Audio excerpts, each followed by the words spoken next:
Surprise, surprise. EA and ESA don't agree with a UK committee's condemnation of loot boxes. It's hard to believe. See what I did there? Surprise, surprise. Would you imagine? My name's Gareth Evans. I'm joined by Mr. Henry Cooper. How are you doing, sir? Ready to jump into loot boxes yet again. Good. And just before we set up, the ESA, or Entertainment Software Association, are the big entity which are bankrolled by some of the biggest players in the gaming industry, the likes of EA, Activision, and all the people who make billions of money, billions of dollars. Billions of money. Billions of money. It could be any currency, I suppose. But they make billions of cash off these loot boxes every single year, and they say that loot boxes are fine. Surprise, surprise. I'm not surprised, motherfuckers. This is in retaliation. They've responded, right? They've said a piece, they've said something in response to what this committee said. So for those of you who aren't familiar with what the UK, what's it called? The Digital Culture, Media and Sport Committee, the DCMS. Yeah, this is a UK committee set up by the politicians in the UK to investigate stuff like loot boxes. They come out with a report. What's the TLDR on that report, in case of anyone who missed it? It's a very long TLDR because the thing itself is so long. It was an inquiry into immersive and addictive technologies, and among other things, the committee aims to consider the effects of disordered spending within games and consider the links between game design mechanics such as loot boxes and gambling. They also touched on gaming disorder and the ease of microtransactions and whatnot, but we're focusing on loot boxes and stuff here. And it defines loot boxes as items in video games that may be bought for real-world money, but which provide players with a randomized reward of uncertain value. So the randomized element and the real money element are the two key parts of that. The major highlight is that the committee has advised the government to ban loot boxes in all games for children, and its approach is kind of a precautionary tale. Just because there isn't necessarily absolute evidence that they are gambling, it's in people's best interest to still ban them just in case they are, and let's prove later down the line. Yeah, not just that, but harmful too. This is a separate issue, right? Whether it's defined as gambling is one thing or not, but until evidence proves that they're not harmful, they're saying that it's up to the industry to prove that loot boxes are not harmful, rather than everyone else to prove that they are harmful, which is what the case is now. But it does acknowledge that there is mixed evidence on that, and hammers home the idea pretty much after every point: we need research, more funding, more research. Yeah. It also advised that loot boxes should be regulated under gambling law, and committee chair Damien Collins, who's an MP, challenged the government's whole stance that the loot boxes don't qualify as gambling, so he's totally in favour of them being gambling, and even if they aren't, they should still be regulated in the same way, because they totally are gambling. Yeah, I mean, currently in the UK, they're not defined as gambling, and they've come out and said that we can't define it in gambling because they've got such a narrow definition of what gambling is, and many countries have taken the same tack. However, Belgium have got a slightly wider definition of gambling, and they're regulated, right? Loot boxes aren't allowed in Belgium or the Netherlands anymore, but this guy, Damien Collins, says that the UK probably should classify them as gambling and regulate them accordingly. And the committee spoke with big developers and publishers like the folks from EA and Epic Games a few months ago now, and that's where we got the infamous surprise mechanics meme. Surprise mechanics. Surprise, motherfucker. And the committee accused them of a lack of honesty and transparency, and even went so far as to say that they had been willfully obtuse. So that's like EA and Epic Games. They're they're saying you're dishonest, you're not being transparent, and you're pretending to not understand what we're asking you. You're dodging the question deliberately, knowing that you're doing something fishy.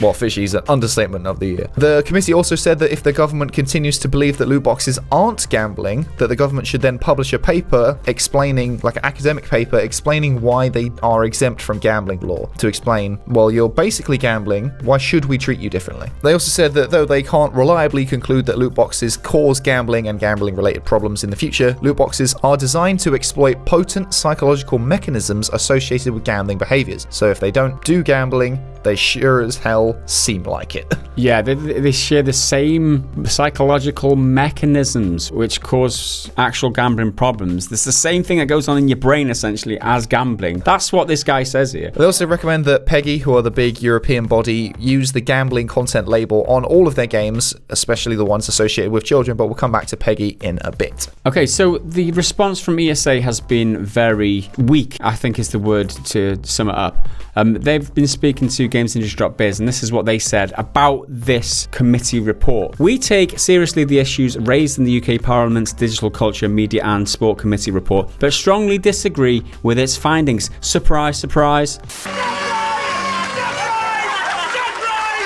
It's jargon heavy, but I'll break it down for you afterwards. As demonstrated by the recent announcement of policies regarding the disclosure of the relative rarity of probability of obtaining virtual items in paid loot boxes, as well as the robust parental controls that empower parents to control in-game purchases, the video game industry is a leader in partnering with parents and players to create enjoyable video game experiences. A lot of words, but what they're basically saying there is, because they've announced that they're going to disclose the odds for loot boxes in future, they're a leader in partnering with parents and players to create enjoyable game experiences. Is that even a defense? No. That's not even a defense. That it's a distraction. They're changing the subject essentially. Because we're going to disclose the odds, it proves that we are good at creating enjoyable game experiences. That doesn't say anything about whether loot boxes are harmful or not harmful at all. That's not even a defense, right? One step in the right direction doesn't excuse all of the steps they're making in the wrong direction.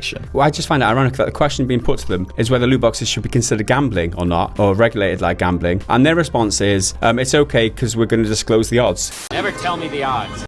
Yeah, I mean... Which is literally what you're doing gambling. Yeah. Just the irony of that is pathetic, if you ask me. And they continue. In addition, numerous regulatory bodies around the world, including those in Australia, France, Ireland, Germany, and the UK, have come to a conclusion starkly different than that of this committee. Now, they're referring there to the fact that these countries have not decided to class loot boxes as gambling. That's all that these countries have done. That doesn't mean that they've assessed whether it's harmful or not. It's not what these countries have done. Like the UK, the fact that they use the UK as an example is ridiculous because this is coming from the UK. This report's coming from the UK. Essentially, what these countries have said is that our definition of gambling is so narrow that loot boxes doesn't fall into them. They've said nothing about whether they're harmful. There's been no investigation into whether they're harmful or not in these countries. This is literally what this is. This is literally what this report is saying, and what this report has done is taking the time to look at loot boxes to see whether they're harmful or not. And this report is literally what the UK has done in order to address the loot box and to assess whether they're harmful or not. And they're saying, oh, it's okay because they said, oh, it's all right in the UK. This is literally the UK saying it, you idiots.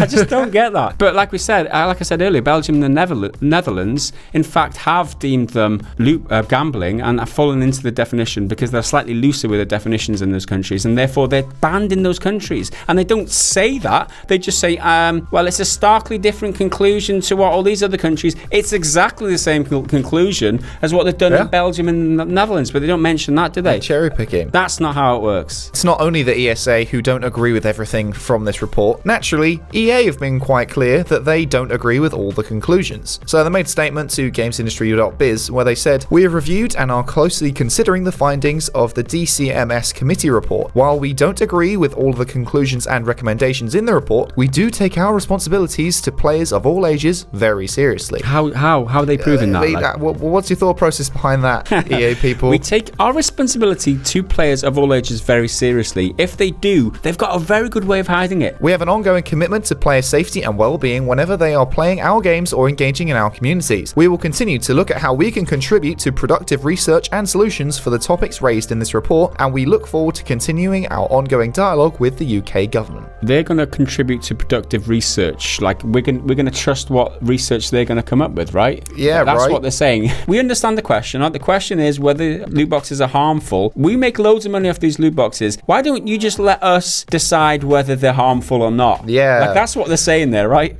We're going to contribute to... Hey, we don't want your contribution. We want independent evaluation. We want people who aren't getting bankrolled by loot boxes to make the decision. And that's exactly what the report talks about, because they spend a lot of time hammering home we need research. But they even go on to say the government should also require games companies to share aggregated player data with researchers and contribute financially to independent research through a levy administered by an impartial body. So A, give them all your data, which is what we need, loads more transparency in the games industry altogether, and they need to contribute financially, so they just put up the money, but they're not doing the research themselves. Separate people, third-party people who are totally impartial and unbiased can figure out what's happening. And a couple more groups have put forward their opinions on this report, one called Tiger, who is the Independent Game Developers Association, and apparently they forgot that the word developers begins with a D, and they just ignore that from their little acronym there. So CEO Dr. Richard Wilson, who's apparently an OBE, well done him I guess, said, Tiger agrees that the government should urgently carry out research to examine the connection between between loot boxes and gambling. This research would recognize that loot boxes take many different forms. So that's trying really hard not to directly oppose anything that the report has concluded or recommended, but has also said loot boxes take many different forms. They're not all gambling. Yeah. They're not all bad, so Yeah. we can keep making money. And this guy obviously is a representative of the industry, the Independent Games Developers Association. So independent games makers make money off loot boxes as well. All right, they probably don't make billions, but this guy is in favor of loot boxes deep down because that's kind of part of what his job is. The fact that he agrees that the government should urgently carry out research to examine the connection between loot boxes and gambling. That's not what's the research. We need to research whether loot boxes are harmful to children, not whether loot boxes are connected with gambling, because it doesn't matter what the definition is. Are they harmful or not? Like, that's the problem, right? And the concern that I have is that we've seen this before when these companies try to kind of work around gambling restrictions or whatever by just adapting their loot boxes a little bit, just making them like transparent or whatever. I think it's this disclosing odds thing is exactly that. Disclosing odds, and also having your next loot boxes that you get transparent. But you purchase the loot box that you purchase, you can see what's in it. Yeah. But the next one in line that comes next, it only gets revealed once you purchase. So it's like deferring the problem. It's just one way of them getting around it, but still having loot boxes surprise mechanics in there. That's the issue for me, is that if regulation does come in this country, I'm sure they'll find a way of getting around it because it's just too much money for them. Exactly. Peggy, who we mentioned earlier, they were pretty much along the same lines, but the report actually directly addressed them. We recommend that working through the Peggy Council and all other relevant channels, the UK government advises Peggy to apply the existing gambling content labelling and corresponding age limits to games containing loot boxes that can be purchased for real-world money and do not reveal their contents before purchase. So that's saying to Peggy, put the gambling label on every game you rate which has loot boxes in it. And Peggy responded, Peggy is currently reviewing the various recommendations in the report and discussing the practical implications of these recommendations. More corporate fluff. Then, we are committed to remain a trusted source of information for parents and consumers regarding the content of video games. Now, if you really are committed to remain a trusted source of information, you will do that. Yeah. You will do exactly what they've suggested. They're not trusted at all, because you look at 2K20, all those like gambling mechanics literally in the game. There's like a one-armed bandit type of thing, there's a Wheel of Fortune, there's other things, right? They decided that there was no age restrictions on this game at all. And you expect us to trust for not fulfilling your responsibility here, which is to protect kids from gambling mechanisms in games, is bullshit. I think their claim that they're a trusted source of information for parents is pretty bullshit. I mean, I know my parents wouldn't know what Peggy is. They wouldn't know what the age rating, they know what the number means on the box, wouldn't know what any of the other stuff meant when I was a kid. Yeah. You've got to earn respect, right? And the fact that they're just so limp with this whole regulation thing and they're not taking this seriously, nobody respects that. If, when you look at the back of a game, you should see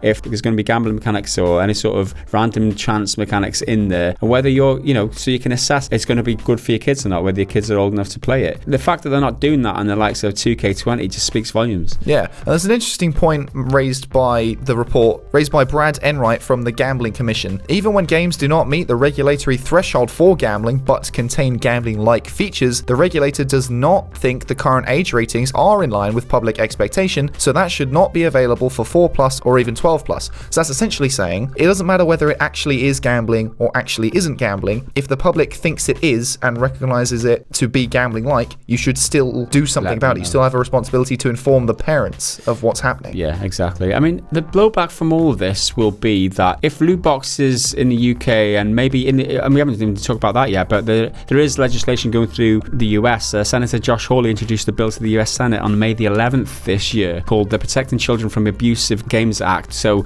there's legislation in the works in America too. Don't know where the status of that is yet. It's just like, I don't know, it's the US legal system. But he said, when a game is designed for kids, when game developers shouldn't be allowed to monetize addiction. And he also said, and when kids play games designed for adults, they should be walled off from compulsive microtransactions. Game developers who knowingly exploit children should face legal consequences. So the ball is definitely rolling in America too. The thing is, for the industry, if loot boxes are regulated the world over, the industry will just shrink. There's just no doubt about it, right? Mobile games will be pretty much dead in the water. Like, how many of them can survive if they stick an 18+ tag on their games or remove loot boxes completely? completely, because that's how they make most of the money. And these AAA big corporations, they will shrink. There will be jobs lost. It will be devastating for the industry as a whole. It'll be better for consumers because it will stop being taken advantage of, right? And kids will be protected from these very harmful mechanics. But for an industry, I don't know, it sounds like it will be devastating for like the big corporations and especially mobile developers. Yeah, the world will definitely be an interesting place in terms of gaming if all of this legislation does go through, and if companies like EA and Activision and 2K and all those have to